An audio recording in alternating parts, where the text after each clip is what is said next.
இன்றைக்கி வாழைக்காய் வறுவல் எப்படி செய்கிறதுன்னு பார்க்கலாம்.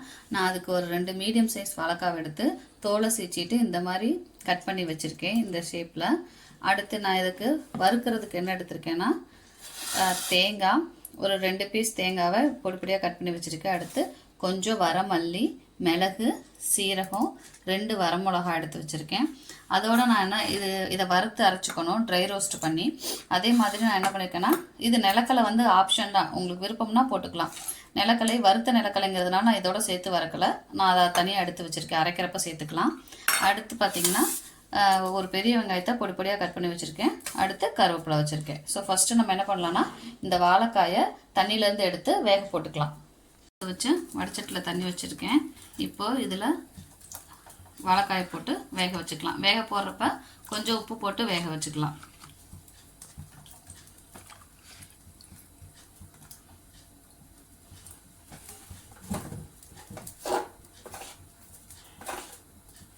இந்த அளவு உப்பு போட்டு வேக வச்சுக்கலாம். இது வாழைக்காய் தனியாக வேகட்டும், நம்ம அதுக்குள்ளே இதை ரோஸ்ட் பண்ணி எடுத்துக்கலாம். வச்சு வடச்சட்டி வச்சுக்கலாம். வடச்சட்டி காஞ்சதும் நம்ம வெறுமனையாக தான் வறுக்க போகிறோம், எண்ணெய் ஊற்றி வறுக்கலை. ஸோ வெறுமனையாக காஞ்சதுக்கப்புறம் என்ன பண்ணிக்கலாம்னா ஒவ்வொன்றா சேர்த்துக்கலாம். இப்போ வடச்சட்டி காஞ்சிருச்சு. ஸோ ஃபஸ்ட்டு மல்லியை சேர்த்துக்கலாம். மல்லியும் மிளகு சேர்த்துட்டு இதை நல்லா வறுத்து எடுத்துக்கலாம். நான் அடுப்பை சிம்லேயே வச்சுருக்கேன், சிம்மில் வச்சே வறுத்துக்கலாம், இல்லைன்னா டக்குன்னு கருகிரும்.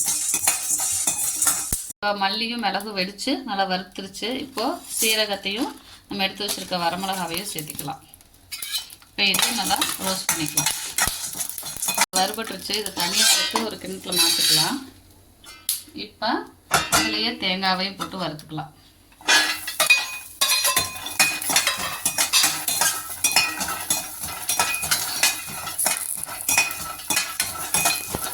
சும்மா லேசாக வறுபட்டால் போதும், லேசாக வறுத்தாச்சு. இப்போ இதை எடுத்து மாற்றி வச்சுக்கலாம். சூடு ஆறுனதும் இந்த நிலக்கடலை இதோடு சேர்த்து நம்ம கொரன்னு அரைச்சி எடுத்துக்கலாம். வறுத்ததை அரைச்சி எடுத்துகிட்டு வந்தாச்சு. ஸோ இந்த மாதிரி கொரன்னு அரைச்சி எடுத்துக்கலாம். வேக போட்டு 5 நிமிஷம் ஆச்சு. இப்போ ஒரு வெந்துருச்சான்னு பார்க்குறதுக்கு ஒரு ஃபோக் மாதிரி எடுத்து குத்தி பார்த்திங்கன்னா உள்ளே இறங்குது, நல்லா வெந்துருச்சு. ஸோ இப்போ இதை நம்ம எடுத்துக்கலாம். ஸ்டவ் ஆஃப் பண்ணிவிட்டு காயை தனியாக வடித்து எடுத்துக்கலாம். வச்சு வடைச்சட்டி வச்சுக்கலாம். வடைச்சட்டி காஞ்சதும் எண்ணெய் ஊற்றிக்கலாம். சட்டி காஞ்சிருச்சு, எண்ணெய் ஊற்றிக்கலாம். எண்ணெய் காஞ்சதும் கடுகு உளுந்தம் பருப்பு போட்டுக்கலாம். எண்ணெய் காஞ்சிருச்சு, காஞ்சதும் கடுகு உளுந்தம் பருப்பு போட்டுக்கலாம். கடுகு உளுந்தம் பருப்பு பொரிஞ்சதும் வெங்காயத்தை சேர்த்துக்கலாம்.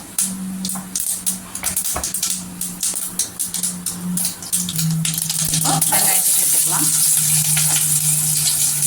வெங்காயம் கருவேப்பிலை ரெண்டையுமே சேர்த்து இப்போ வெங்காயம் வந்து கண்ணாடி பதம் வர அளவுக்கு வணக்கி விட்டுக்கலாம். கண்ணாடி பதம் வந்துருச்சு. இப்போ ஒரு கொஞ்சமாக மஞ்சள் சேர்த்துக்கலாம். சேர்த்துட்டு நல்லா வணக்கிட்டுக்கலாம்.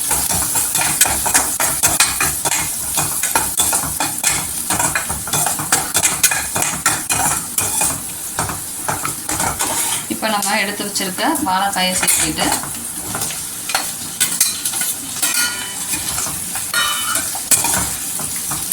ரெண்டு பரட்டிட்டு நம்ம அரைச்சி வச்சிருக்க அந்த மல்லிகை இது இருக்கு மசாலா இருக்கு இல்லையா, அந்த மசாலாவை சேர்த்துக்கலாம்.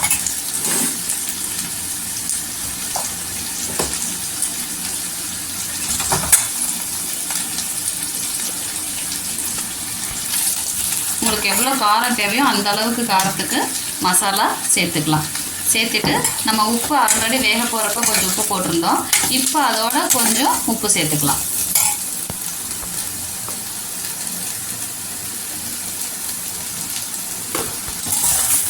உங்களுக்கு இதோட கொஞ்சம் காரம் வேணும்னு நினச்சிங்கன்னா கொஞ்சம் மிளகா பொடி சேர்த்துக்கலாம்.